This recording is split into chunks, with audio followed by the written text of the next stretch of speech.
With the sixth pick in the 2019 NFL Draft, the New York Giants select Daniel Jones, quarterback, Duke.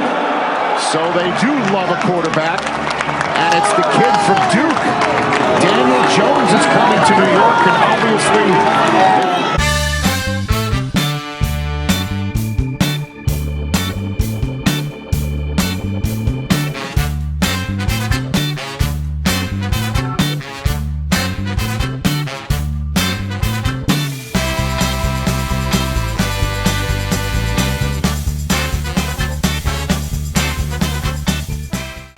Oh my goodness, what a night, folks. What a crazy, crazy, crazy ass night that was last night. The NFL draft is underway. We've had round one complete, and if you're a Giants fan, I hope that you can come off the ledge, relax, calm down, get off the ledge, relax, sit down, listen to us. We're going to talk you down off the ledge here in the next few minutes as the Giants... Boy, I don't know what to say. As they all go out there and reach on Daniel Jones in the first round, the Jets, they get their man in Quinnen Williams. So a lot to discuss in the NFL right now, as it is absolutely a free-for-all right now in this draft. It's been amazing to watch. Joining me right now to discuss this is Rick Laughland. He is the editor of the Jets 24/7 sports page, also the editor of Amazing Clubhouse, which covers the New York Mets. Both of those are affiliates of CBS Sports Network. So, Rick, how you doing, man? Boy, I'm Michael. I'm trying to catch my breath from that draft. It's just unbelievable. And like you said, I mean, seeing Rodney Hampton, who, let's face it, when I saw him on screen, I thought, who ate Rodney Hampton? Because my God. He was always a big guy, but now he's just entered another stratosphere entirely. But when you see Rodney Hampton as basically the keynote figure on the Giants draft, and then they draft a quarterback out of Duke, which reminded me of Dave Brown, I'm thinking, here we go again with the New York Giants. They're trying to emulate the 95-96 Giants, have Dave Brown at running back and Rodney Hampton at tailback. And as we know, I mean, many of those mid-90s Giants teams to late 90s Giants teams didn't do a heck of a lot in the win column. So I guess that's my best guess is these Giants, the front office, Dave Gettleman, ownership, they're just trying to rekindle those memories of those mid to late 90s Giants teams, which I can't figure out for the life of me. I can't figure it out either. And, you know, I was listening to the press conference, and I was driving back from work today from the radio station WCTC, and I was listening to the radio, and Kim Jones was talking about this press conference that she attended with Gettleman and Shermer, and she just goes into detail about how both of them tried to walk it back and tried to, you know, basically put lipstick on a pig with Daniel Jones. So I had to listen to it for myself. And at one point you hear Shermer say that he called Eli Manning and said, well, you know, if you want to keep Daniel Jones off the field, you better start winning games. And then Kim Jones apparently asked him again, saying, so you basically challenged Eli Manning? And he says, oh, no, I didn't. I didn't challenge him at all. So I there's that. And then you have Gettleman say that he fell in love with Jones based on just 3 series at the, I guess it was the Senior Bowl. That was it. That's basically all he saw of him live. So unlike last year, we had, I'll take the Jets here for an example, we had Mike McCagnon literally go down to California every single week to watch Sam Darnold play to make sure this was the guy he wanted to get. David Gettleman spent all he needed was 3 series in a All-Star game to figure out this is the guy he wanted. I mean, this is crazy. It's craziness. And you can't make this stuff up. I was talking to Daniel, of course, my co-host on the Jets podcast on 247 Sports, about how Mike Francesa, I mean, the absolute biggest Giant fan on the earth, no problem bashing the Jets. For him to come out, and they showed a live stream of him watching the Giants pick and said he would be shocked if the Giants take a quarterback, and said, holy smokes, they just took a quarterback. For him to say now the Giants, you realize just how dumb and behind the times their front office is and the mistakes they're making, that they're just chronic. He called them chronic losers. When you have the biggest Giants apologist, who is the biggest Eli Manning fan on earth, the Giants can do no wrong in his eyes. When he is finally starting to see the writing on the wall that the Giants just have absolutely no clue what they're doing, then, you know, some of those red flags should start going up. Because, again, Dave Gettleman, look, he was a well-respected executive. He's a guy that's on the back nine of his career. Look, he's pushing 70 years old. He had a terrible bout with lymphoma, had some health issues. So again, that could have factored in somewhat to his ability to travel and see some of these prospects like Mike McCagnon did with Sam Darnold. But the reality is, when you go and you take a quarterback like Daniel Jones out of Duke, and Duke, again, you're not going to necessarily say that because it's Duke and they're not a football factory, they're not going to produce quality players. But the reality is, I mean, how many terrific players have come out of the Duke program? And the last quarterback I can remember of any notoriety was Dave Brown, and we know how that ended with the Giants. So, I mean, for the Giants to take this guy at number 6 overall, that interview with Kim Jones you mentioned, where it's basically trying to light a fire under Eli Manning and then backtracking and not even, standing up for what you're saying. These are the mixed signals and the mixed messages in the media that this is just going to stir controversy all over the place. I mean, Eli Manning is in an absolute lose-lose situation. I mean, this was exactly like the Mark Sanchez Tim Tebow fiasco, where, the second the guy throws an interception, he has a down game. You're going to have all the Daniel Jones fans coming out to say, Eli Manning, get out of the game, put in the youngster, and it's going to be a distraction all season long. And it was just mind-numbing. I had to pinch myself to think I wasn't in the middle of a bad nightmare. It was absolutely mind-boggling. I mean, you had Jaron Allen there, who the Jets passed on. I thought the Jets would take him, not Quinnen Williams. And look, we'll get into that in a little bit later, but you had Allen sitting there. They decided not to go after him. They even had the kid out of Houston. They had him there. They decided not to touch him. So they had pass rushers available to get, and they decided to go with the quarterback. Makes no sense. And then they end up drafting 2 guys later on that have question marks as well. They got Dexter Lawrence, who apparently has, from what I understand, some kind of injury history, has some kind of nerve damage in his leg. And then you have a cornerback who has some kind of attitude problem that a lot of teams ran away from, that they went to trade up and get, the kid from Georgia, DeAndre Baker. So you had that problem as well. So their entire scouting development of these prospects was terrible. But back on Jones, you know what? You're absolutely right. This is going to be a distraction for Eli Manning. I feel bad for Eli in a lot of ways because this is not the way he probably envisioned his career coming to an end in New York. They have torn the team apart around him, getting rid of Odell Beckham Jr. They have shown signs that they want to rebuild, yet they want to keep Eli around. And they even talk about keeping Eli around for 3 more years. I mean, you got to be kidding. Why don't you just let the guy go? What are you afraid of, him going to Philadelphia to back up Carson Wentz? I mean, my goodness. Let him out of his contract. The famous clip with Mike Francesa, of course, where the caller calls in and says the Giants should adopt the Kansas City model, and Mike Francesa says, "What the hell is the Kansas City model?" And then you have Dave Gettleman saying we're adopting the Green Bay model, and I can just picture already on a Monday afternoon interview with Mike Francesa him saying we're following the Green Bay model, and Mike Francesa said, "What the hell is the Green Bay model?" You have Aaron Rodgers that succeeded Brett Favre in Green Bay. He sat behind him for 3 years. And you bring back Eli Manning for what reason? To have Daniel Jones? Again, if you're looking to bring Eli Manning back for a year, that tells me you still think you could at least be competitive, and you want an impact player from day one. And Daniel Jones is going to be sitting on the sideline while Eli Manning is in there is not going to help Eli Manning. It's just one of these situations where the Giants say one thing, they do another. There's no consistency or continuity from the front office to the messages they send to the media. Even you mentioned this defensive tackle out of Clemson, Dexter Lawrence. They're trying to sell the fan base on the fact that he's a 3-down lineman. He's versatile. He can play a lot of different positions. He weighs 305 pounds. You're telling me that he can play on the outside of the defensive line and be a speed rusher? He looks bigger than 305. It's crazy talk. I mean, everything that this front office says is just, you think about it logically, and it doesn't make any sense. And you mentioned the character issues for DeAndre Baker, the cornerback, who, look, from a talent standpoint, I think the guy could be terrific, but he doesn't seem to be the most coachable, wasn't the most likable, and had some issues, of course, interviewing with other teams. So, I mean, again, I'm looking up and down some of the draft grades. A lot of these grades are premature. Of course, you're not going to know how these players are going to pan out for another 2, maybe even 3 years.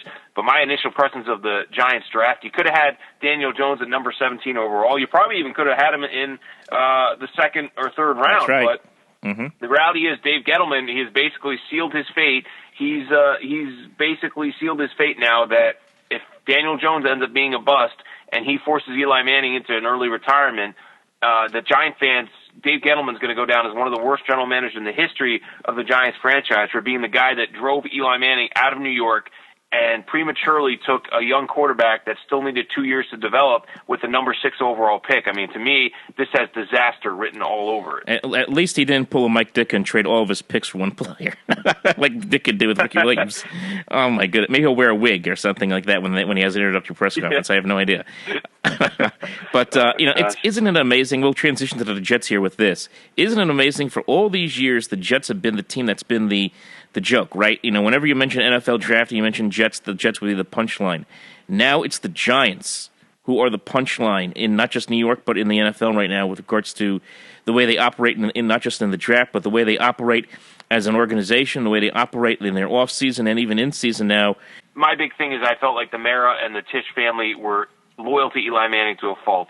They moved on from Jerry Reese because they basically wanted to make him, and rightfully so, the scapegoat for neglecting the offensive line, for getting enamored with and basically falling in love with drafting wide receivers and star playmakers, and not getting back to what Giants football was when they were winning championships, which was a physical offensive line, a bruising running game, and a reliable quarterback and defense. And again, when you bring in a guy like Dave Gettleman, that look, he's a well-respected front office personnel throughout the league. He has a very extensive history in the NFL.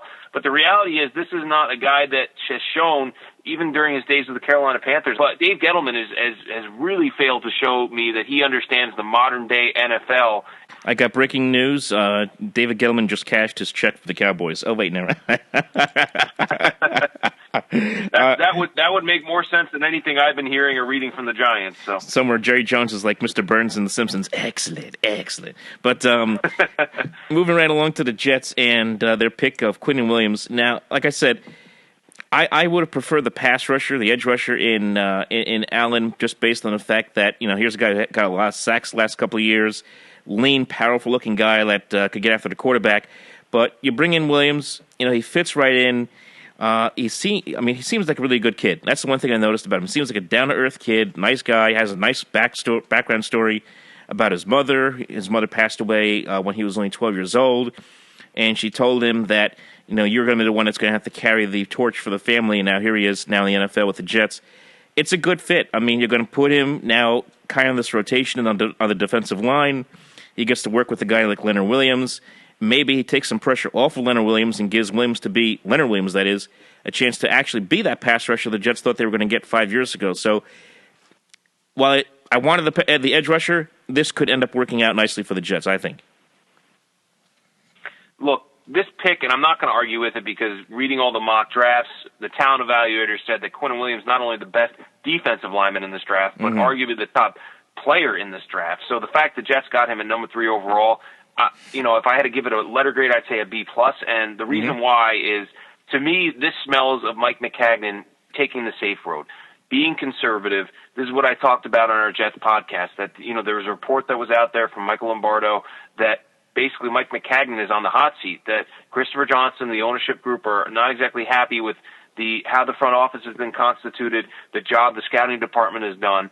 And it really seems as though instead of taking a Josh Allen, instead of what I thought the Jets should have done is traded down. You had a team like the Washington Redskins who basically were going to give a king's ransom to try to trade within the top 5 with Daniel Snyder, who if there's anybody that's more clueless than Dave Gettleman running a team, it's probably Daniel Snyder. Yes. So the Jets could have basically named their price and gotten it, could have gotten a first and a second this year and a first and a second next year just for the Redskins to move up. For me, I'm not going to argue with the Quinnen Williams pick. The only thing that strikes me the wrong way is I just feel like Mike Maccagnan, I feel like he put this draft in autopilot. You looked at all the mock drafts across any of the media outlets, and everybody had the Jets taking Quinnen Williams. And how many years have we looked at Jets mock drafts, and rarely do these drafts go the way the experts think. And for Mike Maccagnan, I felt like this was the consensus pick. This was the safe pick. A guy that already was on the hot seat, didn't want to risk losing his job, so he went and took Quinnen Williams. Is a guy that, again, he's not exactly versatile. I understand that he has somewhat of a lean body, he has a great backstory, is a mature player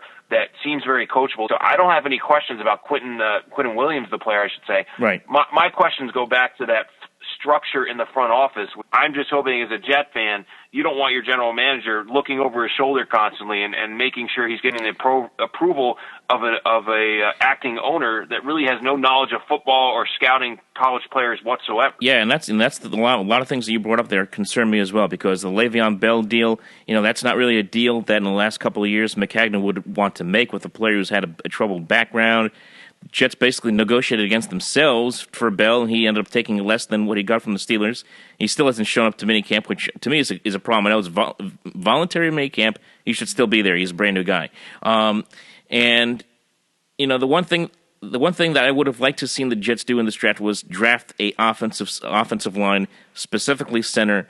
Their offensive line's a mess. That's why I also agree with you. Trading down would have been a very nice option, and if they would have done that, been creative, maybe with a deal with the Redskins, maybe even swapped a pick with the Raiders or whatever to get extra picks in the second round. To try to do that, to try to improve this offensive line is so imperative. His drafts, second round and beyond, second, third, fourth, fifth, sixth round, have not been good. I mean, he's drafted a lot of players who have either ended up being cut or been virtually ineffective for this team over his last 4 years here. So he has to get this right big time in the next couple of nights and in this draft and with the free agency. So there's a lot of pressure on him. Too many cooks in the kitchen, never a good thing. But as far as the players concerned with Williams, he should be a decent player. We'll see what happens there. Now, there's another big story that came out last night and it's having repercussions here today. The Cardinals drafting Kyler Murray first overall. What are the Cardinals going to do with Josh Rosen? They're certainly going to try to trade him, and the word is now that the Dolphins and the Cardinals are close on a deal that will send Josh Rosen to Miami to be the quarterback of the Miami Dolphins. And you know what? As someone who has grown up on that Jet-Dolphin rivalry and remembers the heyday, if you will, of that rivalry when it was really, really intense in the 90s, I say bring it on. You talk about an opportunity here where you could see Sam Darnold and Josh Rosen and even Josh Allen up in Buffalo with the Bills. These three young quarterbacks going at it in the AFC East, it would be fantastic over the years. And also, look, Darnold and Rosen faced one another during their days in college at USC and UCLA. Now there's a chance they could see each other twice a year. You know what I say to that? Bring it on. I want to see that. I want to see that Josh Rosen in Miami. Famous last words. Watch him do a fake spike like Marino against the Jets or something. And it's unbelievable to have a second-year players in Josh Allen as well as Sam Darnold, and you alluded to now a second-year player in Josh Rosen. Mm-hmm. And then you have, of course, Tom Brady in year 50. When are they going to actually find the succession plan to Brady, and when is he actually going to hang it up? And whatever he's eating, this avocado ice cream, whatever's prolonging his career, you would think it's going to catch up with him sooner than later. But the reality is that I think it's a terrific move for the Miami Dolphins. And, there are reports out there that both the Dolphins and the Giants were engaged heavily in trade talks to acquire Rosen leading up to the draft. The Cardinals released a statement yesterday saying they didn't receive any offers that were worth really evaluating, which tells me they wanted to drive up the price for Rosen. The one question I had is, you want to draft a Kyler Murray with the number 1 overall selection, a guy in Cliff Kingsbury out of Texas Tech, who I was very high on. I thought that could be a coaching candidate for the Jets. He was on record as saying if I had the opportunity to take Kyler Murray out of college, I would absolutely take him. And Sure enough, he landed with the Cardinals with the number 1 overall pick and had Murray fall into his lap. So that left Josh Rosen with nowhere to be found. And the Cardinals now really don't have much of they didn't have much leverage now because, again, you already have drafted your quarterback of the future. So the time to trade Josh Rosen was leading up to the draft. And I think a lot of people expected the Cardinals to select Kyler Murray, but the fact is that was not official until last night. So the Cardinals should have really taken whatever offer was presented to them and run with it, because I can't imagine that now, after the fact they have their quarterback of the future and they're basically in a situation where they just want to unload Josh Rosen and move on. The Dolphins certainly, I think, at least in my estimation, got a bargain for a guy that was highly thought of, and I know was on the Giants' radar last year, was a player that the Jets, there were some character concerns and coachability concerns about Josh Rosen. Yep. But, again, coming out of UCLA, a guy that talent-wise is as good as they come, just didn't seem to be the right fit in Arizona now with a new regime in there. I think that this is going to be an exciting division. I think Jet fans, Dolphin fans, Bill fans can't wait for the day when Tom Brady hangs it up and you have three young quarterbacks and perhaps even another young quarterback in New England, where you basically are reshuffling the deck in the AFC East to see who is going to be the balance of power is shifting, who's going to be the new leader in the team that reigns supreme over the division. Because I don't know about you, Michael, but I can't take this year in and year out with the Patriots' run of dominance. It has to come to an end, possibly soon. And look, you don't want to wish injury or anything like that upon somebody, but I don't know what it'll take to get Tom Brady on the fast track to retirement. Maybe he should hire Dave Gettleman as his publicist and his coach, and then he'll be on the fast track to basically hanging him up. I mean, this Patriot run has been, I understand it's been an incredible run. We've never seen that before. A team basically dominating the entire sport for 20 years. But it needs to come to an end. At some point, it has to end. I can't. What we're going to have this Brady play until he's 50 years old? I mean, this has to stop at some point. It really does. Father Time is undefeated. You have to only hope that this is at least the back nine of Tom Brady's career, if not the final couple of years. And the Jets have to be in that position where they have all their T's crossed and their I's dotted so they can take over the reign of the AFC East. And I think they're setting themselves slowly but surely to be that next team to try to dominate the division for the next 5 or 10 years. And then there's expansion, then we reshuffle the division, then Pittsburgh gets put in the AFC East, and you can forget about it. But anyway, Rick, that would be even worse. So there you go, folks. That's our recap here of round one. Rick, this was awesome. We'll see what happens here in the next couple of days. We'll certainly get back. We'll do some more stuff down the road here. Obviously, with the baseball, with the Mets, who have been up and down in the NL East. Yankees have been up and down as well. So we'll get into that stuff at another time, man. Very good. Thanks for having me on, Michael. All right, take care. Always fun. All right, folks. So that's Rick Laughland again, editor of the Jets 24/7 Sports page on 247sports.com. I want to thank you all for tuning in and listening. Of course, as usual, remember to like and subscribe on our YouTube page here on the Sports Talk Nation, your home for everything New York, New Jersey sports. Also, hit us up on the Facebook page, facebook.com/openmicprogram. And remember to follow us on Twitter @OpenMicNJ. We'll talk to you next time right here on the Sports Talk Nation.